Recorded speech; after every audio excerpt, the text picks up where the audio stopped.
Today we're gonna be looking at how to transform boring and useless scene into the epic one. And that will include the following steps like balance, contrast, saturation, texture, glow, and film look effects. Hi, my name is Adrian, and on this channel I share all I know concerning shooting, editing, and color grading. So tap subscribe and let's begin.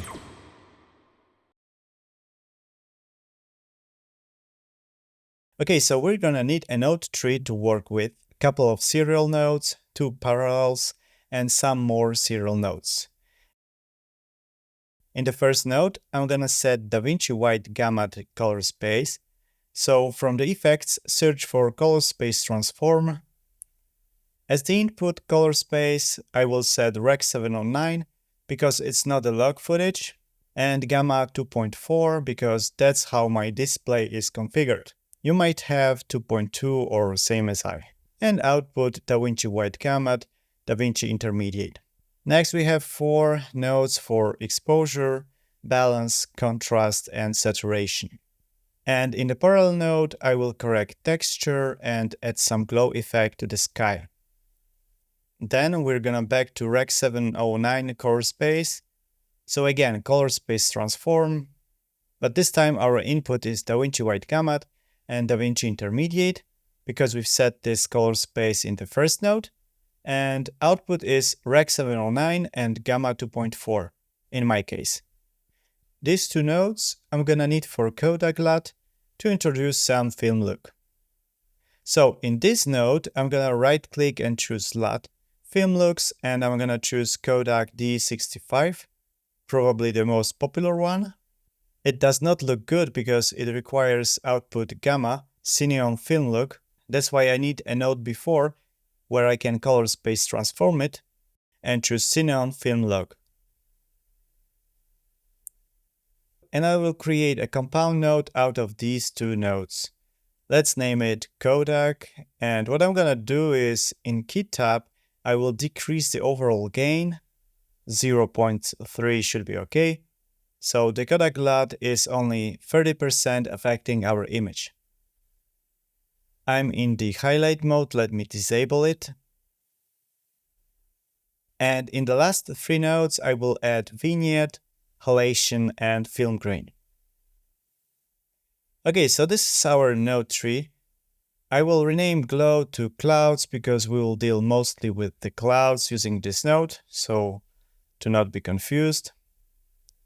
Okay, starting with the exposure, on the waveform you can see it's a quite bright scene. I will maybe slightly decrease global exposure in the HDR to recover some clouds details, just a bit. So this is before and after. Okay, next balance. In color wheels using offset, let me switch to vector scope first. I will move towards more warm look by removing blue. Very subtle change. So before and after. And in contrast, I will not use the default S-curve contrast control. Instead, what I'm gonna do is decrease offset and increase gain. That will look much better in my opinion, more linear. Maybe some more.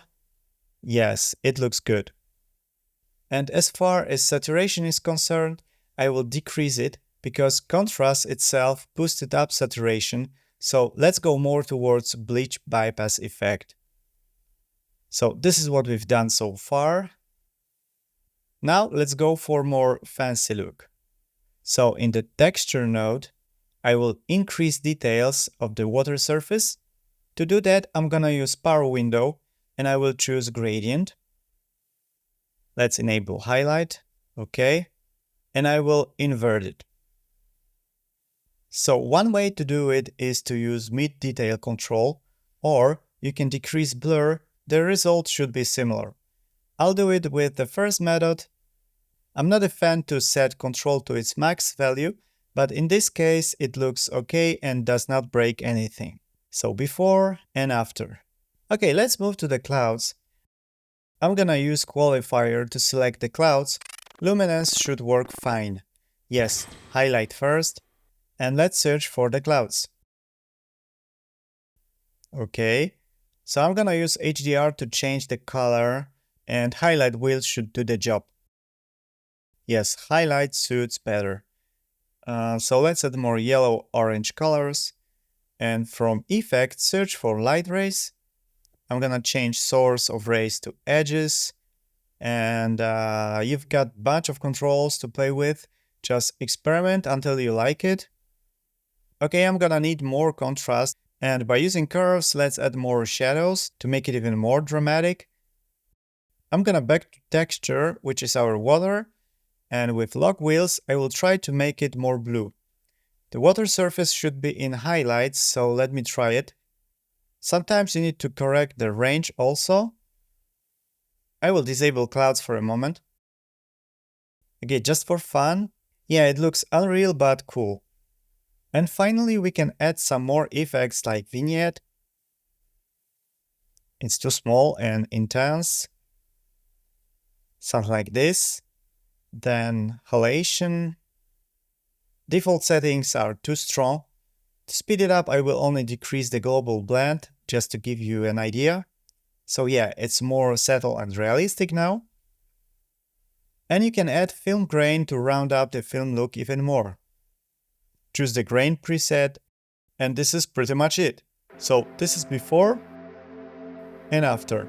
So knowing all the tools in Color Page and being aware how they affect your footage is crucial if you want to take your content to the next level. I'm preparing a free Color Page guide if you want to learn how to use Color Page in DaVinci and don't be intimidated by all the controls and tools it offers. So check out the link in the description. Thanks for watching. Don't forget to subscribe and like. Cheers and see you in the next one.